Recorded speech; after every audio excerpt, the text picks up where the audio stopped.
इटावा जनपद में तमाम प्रकार की प्रतिभाएं छिपी हुई। इटावा जनपद के तमाम ऐसे लोग हैं जिन्होंने अपने अपने प्रतिभा क्षेत्र में नाम कमाया हो और जो आज इटावा से लेकर विदेशों में भी नाम कमा रहे हैं। अंतर्राष्ट्रीय कवि यहाँ मिल जाएंगे, इंटरनेशनल लेवल के आप अगर देखा जाए तो तमाम ऐसे लोग हैं जो कि विदेशों में भी जाके अपना नाम कमा रहे हैं, चाहे वो कविताओं को ले लो या फिर डांस में ले लो। आजकल तमाम प्रकार के जो कलाकार हैं अपने अपने अभिनय अपना दिखा रहे हैं। मुंबई में तमाम ऐसे कलाकार हैं जो इटावा से निकले वहाँ तक अपना प्रतिभा दिखा रहे हैं। आज हमारे साथ वो तमाम लोग हैं जो तमाम अपनी अपनी प्रतिभाओं में माहिर हैं और जो अब अपनी वो प्रतिभा बच्चों में देंगे, जिससे कि इटावा से और भी प्रतिभाशाली वो बच्चे निकल के आएँ जो अपना इटावा के बाद अपने इटावा के बाहर निकल के वहाँ अपनी प्रतिभा दिखा सकें। हमारे साथ कुछ लोग हैं, हम इनसे बात करते हैं और किस प्रकार की जो शिक्षा को जगाने के लिए बच्चों को वो शिक्षा देना चाहते हैं और जिसके लिए वो इंस्टीट्यूट खोल रहे हैं और जिसके लिए उन्होंने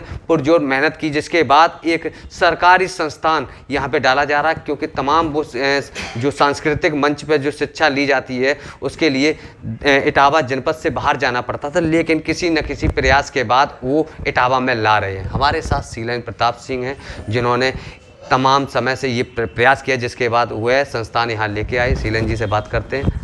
शीलन जी, आज आप जो इंस्टीट्यूट लाए थे, कितना प्रयास किया जिसके बाद यहाँ पर वो इंस्टीट्यूट ला? नमस्कार अजय जी, पहले तो मैं बताना चाहूँगा कि ये संस्थान मेरा नहीं आप ही लोग का है और इसकी स्थापना 2005 में की गई थी इसी स्थान से जहाँ हम खड़े हैं, चौगुर जी से। तो कभी सोचा नहीं था कि इतना बड़ा रूप ले लेगा ये। और ये जो हमारे छोटे भाई थे वो हमारे बीच में अब नहीं है, तो उन्हीं का एक सपना था कि ऐसा कोई इंस्टीट्यूट यहाँ पर हो कि जहाँ पर बच्चे नृत्य की, संगीत की और ड्राइंग की शिक्षा प्राप्त करें। किन्हीं कारणों बस हम लोग इसको उस टाइम में आर्थिक रूप से कुछ समस्याएं नहीं बना पाए, लेकिन संघर्ष करते गए 18 वर्षों बाद आज वो समय आया, वो घड़ी आई है कि आज उनके सपनों को मूर्ति रूप देते हुए हमें कोलकाता के पश्चिम बंगाल से संगीत विश्वविद्यालय से इसकी मान्यता मिल गई है और जिसके द्वारा अब शिशु वर्ष से लेकर प्रास्नातक की शिक्षा यहाँ पर मिल जाएगी। और जो शिक्षा देने का बीड़ा उठाने के लिए हमारे साथ विष्णु विश्वकर्मा जी हैं जो कि शास्त्रीय संगीत के HOD हैं, और हमारे साथ हैं चंचल गोयल जी जो कि फाइन आर्ट के HOD हैं। और मुझसे अच्छा आपको ये खुद बताएंगे, तो आप नहीं एक चीज़, कितने बच्चे यहाँ पे एडमिशन ले सकते हैं? अभी 35 स्टूडेंट की हमें सीट मिली है यहाँ पर। तो कोशिश करेंगे कम से 150 बच्चों का हमें यहाँ पर मान्यता मिल जाए। अभी 35 तक हमें अलाउ है, तो पहला साल है 35 हमें स्टूडेंट। ये कितनी बड़ी उपलब्धि होगी जो अब बच्चों को बाहर नहीं जाना पड़ेगा और यहीं पे बहुत बड़ी उपलब्धि होगी, बहुत बड़ी उपलब्धि होगी। और मैं चाहता हूँ कि भविष्य में कुछ इस तरह का शासन द्वारा एक ऑडिटोरियम बन जाए कि जहाँ पे बच्चे अपनी कला का मंचन कर सकें, प्रदर्शन कर सकें।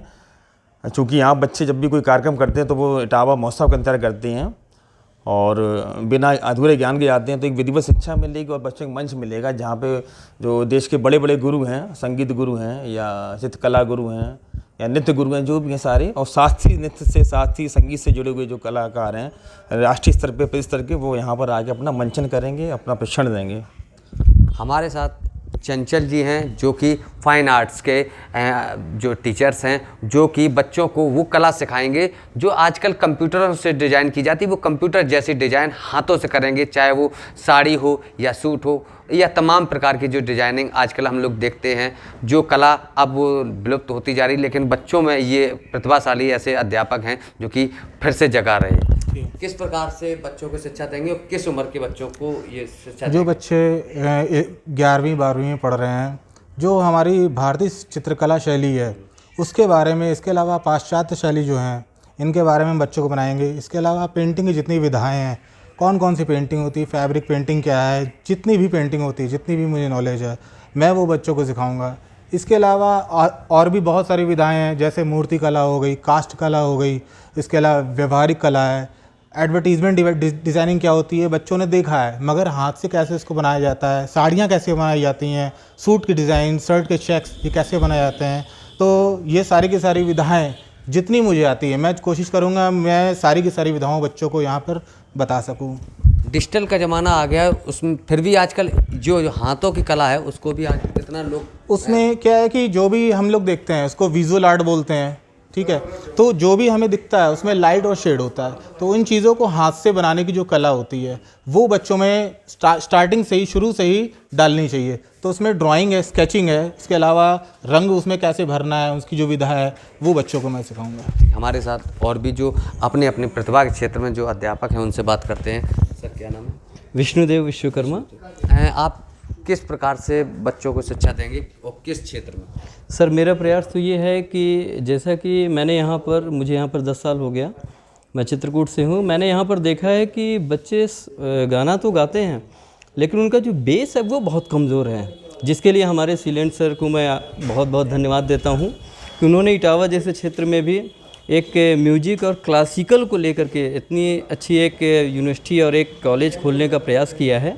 और उसमें बच्चों को बेस मजबूत करने का एक सबसे ज़्यादा जो ज़रूरी उनका होता है वो बेस। हम लोग जो सिखाएंगे 6 और 7th क्लास से बच्चों को हम क्लास देना शुरू करेंगे तो सबसे पहले उनका वोकल सही करेंगे, क्योंकि जब तक वोकल सही नहीं होता बच्चों का तब तक वो बहुत अच्छा गा नहीं पाते हैं। गाने के साथ साथ उनका प्रोनाउंसिएशन कैसा है, उनका शब्द का जा ये जो बोलते हैं शा सा, तो वो जब सिंगिंग करते हैं तो वहाँ पर वो लोग फेल हो जाते हैं।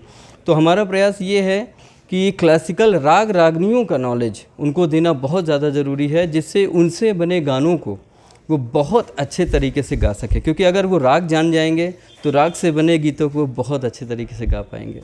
बिल्कुल बिल्कुल जी, बात तो सही है। जो अगर उनके जो शब्दों का सही उच्चारण जो नहीं कर पाएगा वो गाना भी सही नहीं अपना गा पाएगा। हमारे साथ और भी हैं, उनसे भी बात करेंगे। सर आप किस तरीके से बच्चों को शिक्षा देंगे? देखिए, संगीत सभी को आकर्षित करता है और गायन एक ऐसी विधा है जो गाना आता हो ना हो सभी को आकर्षित करता है। सब गाना चाहते हैं लेकिन और गाते भी अच्छा भी गाते हैं, लेकिन बेसिक में छोटी छोटी कमियां रह जाती हैं। अगर उन्हें इम्प्रूव कर लिया जाए तो उनके गायन में बहुत सुधार आ जाता है। तो हम पूरा प्रयास करेंगे कि उनको ये छोटी छोटी उनकी कमियां दूर करके उनको एक अच्छी वोकल की तरफ ले जाया जाए। बिल्कुल बिल्कुल। हमारे साथ एक और महान कलाकार हैं जो कि इटावा जनपद में लंबे समय से अपना नाम कमा रहे हैं और तमाम ऐसे बच्चे हैं जिनको अपनी शिक्षा दे चुके हैं। सर मैं स्वदेश डिकोस्टा सिलेन जी के साथ में काफ़ी काम किया हूँ। मुंबई का भी मेरा एक्सपीरियंस है, पिछले 10 साल में मुंबई में रहा हूँ। तो लिरिक्स को किस तरह से एक्सप्लेन करना है, जो हम वर्ड्स बोलते हैं, और जब हम कोई संगीत के क्षेत्र में जाते हैं तो हमें कम से कम उसका बेसिक नॉलेज होना चाहिए। तो जो बच्चा अगर लाइट गाना चाहता है, सरल संगीत गाना चाहता है, तो उसका बेसिक नॉलेज मैं देता हूँ। पहले बेसिक, उसके बाद मैं उसको लाइट में लाऊंगा और वर्ड्स की किस तरह से गाना है, किस तरह से उसमें इमोशन पैदा करना है। इमोशन जब तक नहीं होंगे किसी गीत में, किसी गज़ल में, तो उससे इफ़ेक्ट नहीं हो पाता है। तो इफ़ेक्टिव बनाने के लिए बच्चों को इस चीज़ की बहुत ज़रूरत है।